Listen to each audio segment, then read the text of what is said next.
नमस्कार। आज देश की तमाम फटाफट खबरों में आपका स्वागत है। खबरों के लिए आपसे निवेदन कि आप हमारे चैनल को यदि आपने सब्सक्राइब नहीं किया है तो कृपया सब्सक्राइब करें। तो बढ़ते हैं खबरों की ओर।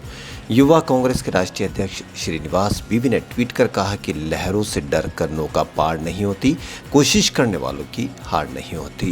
भारत जोड़ो यात्रा के दौरान जब राहुल गांधी ने बोट रेस में हिस्सा लिया, कांग्रेस कन्याकुमारी से कश्मीर तक भारत जोड़ो यात्रा निकाल रही है।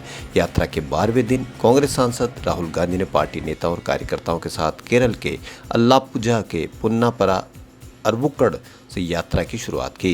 कांग्रेस के नेताओं ने सुबह सुबह मछुआरों से मुलाकात की और ईंधन के बढ़ते दामों, सब्सिडी में कटौती, कम होते मत्स्य भंडार तथा पर्यावरण को हो रहे नुकसान सहित विभिन्न चुनौतियों पर चर्चा की।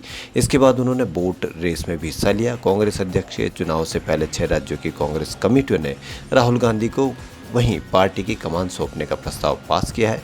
हाल ही में महाराष्ट्र, बिहार कांग्रेस, तमिलनाडु कांग्रेस कमेटी ने इसका प्रस्ताव पास किया है, जबकि राजस्थान, गुजरात और छत्तीसगढ़ पहले इसे मंजूरी दे चुके हैं। तो आज राहुल गांधी की बोट रेस का हिस्सा का वीडियो बहुत वायरल हुआ। पंजाब विधानसभा चुनाव से पहले अचानक मुख्यमंत्री पद से हटाए जाने के बाद कांग्रेस छोड़ने के करीब 1 साल बाद पंजाब के पूर्व मुख्यमंत्री अमरिंदर सिंह आज बीजेपी में शामिल हो गए। केंद्रीय कानून मंत्री किरेन रिजिजू ने बीजेपी में उनका स्वागत किया। इससे पहले दिन में उन्होंने बीजेपी अध्यक्ष जेपी नड्डा से मुलाकात की थी। गुजरात में इस साल आखिर में होने वाले विधानसभा चुनाव को लेकर सभी पार्टियां जोर शोर से तैयारी में लगी हुई है। बीजेपी और कांग्रेस के अलावा इस बार आम आदमी पार्टी भी पूरा जोर लगा रही है।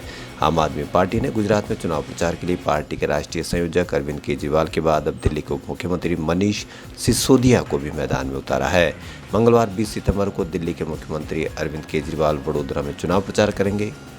वहीं बुधवार 21 सितंबर से दिल्ली के डिप्टी सीएम मनीष सिसोदिया गुजरात में परिवर्तन यात्रा के माध्यम से चुनाव प्रचार में जुटेंगे। गुजरात के आईपीएस अफसर सतीश चंद्र वर्मा को फिलहाल सुप्रीम कोर्ट से राहत मिली है। सर्वोच्च न्यायालय ने केंद्र के बर्खास्तगी का फैसला लागू करने पर 1 हफ्ते के लिए रोक लगा दी है।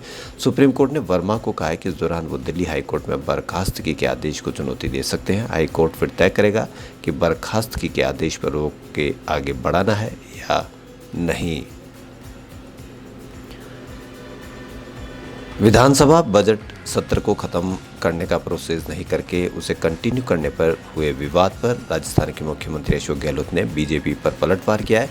गहलोत ने कहा कि हमने जानबूझकर असेंबल को कंटिन्यू रखा है। अगर इनकी नीयत खराब हो जाए तो हमने इनकी ऐसी हालत कर दी कि चलने नहीं दी। इनका बस चले तो ये सरकार गिरा दे, इसलिए जानबूझकर हमने ऐसा किया। गहलोत ने कहा कि बीजेपी वालों से पूछिए विधानसभा सत्र को कंटिन्यू रखने की नौबत क्यों आई, असेंबली कंटिन्यू क्यों रखी गई। इन्होंने देश में हॉर्स ट्रेडिंग का नया मॉडल बनाया है।